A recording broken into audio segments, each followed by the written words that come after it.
Assalamualaikum warahmatullahi wabarakatuh. Jadi di video ini saya akan menceritakan tentang hikayat si pahit lidah.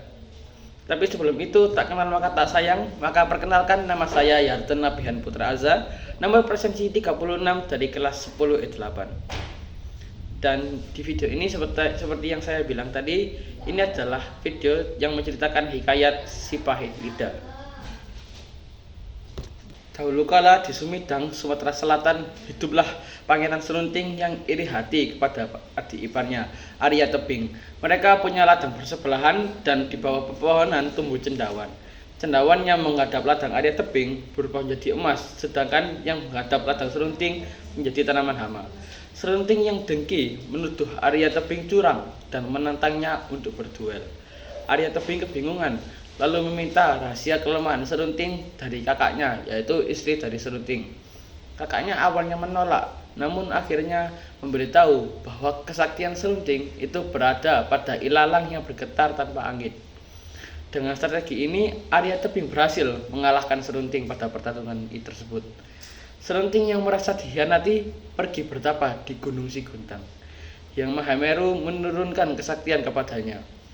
Setiap perkataan yang dia katakan menjadi kenyataan dan juga kutukan. Setelah bertapa di bawah pohon bambu hingga tubuhnya tertutupi oleh daun bambu, kekuatan ini membuatnya angkuh dan ia dijuluki si pahit lidah. Dalam perjalanannya kembali ke Sumedang, Serunting mengutuk pohon-pohon tebu dan orang-orang menjadi batu. Namun saat sampai di Bukit Serut, ia menyesal dan mengubah bukit itu menjadi hutan kayu, sehingga masyarakat pun bersyukur atas kehadirannya. Di desa Karangagung, ia bertemu dengan sepasang kakek nenek yang ingin memiliki seorang anak. Serunting mengabulkannya dengan mengubah sah-lahir rambut nenek menjadi bayi. Sejak saat itu, Serunting belajar untuk menolong orang dan juga menggunakan kata-katanya untuk kebaikan. Namun meski begitu, ia tetap dijuluki si pahit lidah karena kemampuan perkataannya masih ada pada diri dia.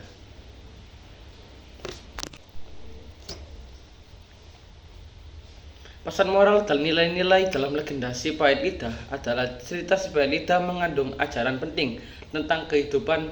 Dari sifat Serunting yang iri hati, kita belajar bahwa iri hati dan dengki hanya membawa masalah serta merugikan diri sendiri. Sikap Arya Tebing menunjukkan bahwa kejujuran adalah nilai yang harus dijaga. Bahkan ketika difitnah, pengkhianatan istri Serunting mengajarkan tentang pentingnya menjaga kepercayaan dalam hubungan keluarga. Kesaktian Serunting juga menggambarkan bahwa kekuatan besar harus digunakan dengan bijak. Ketika Serunting menjadi sombong, ia justru mendatangkan kesengsaraan bagi orang lain dan dirinya sendiri. Namun saat ia menyadari kesalahannya dan memperbaiki diri, cerita ini menegaskan bahwa penyesalan adalah awal perbuatan, dan setiap orang berhak untuk menjadi lebih baik. Tindakannya menolong pasangan tua memperlihatkan bahwa kebaikan akan mendatangkan kebaikan kembali, serta menegaskan nilai kepedulian terhadap sesama. Selain itu, legenda ini menekankan bahwa kata-kata memiliki kekuatan, sehingga manusia harus berhati-hati dalam berbicara karena ucapan dapat membawa manfaat ataupun bencana. Secara keseluruhan, cerita itu mengandung nilai kejujuran, tanggung jawab, integritas, kerendahan hati, dan juga kepedulian serta bijaksanaan yang dapat diterapkan dalam kehidupan kita sehari-hari. Baiklah, jadi itu tadi adalah cerita tentang si pahit lidah dari Sumatera.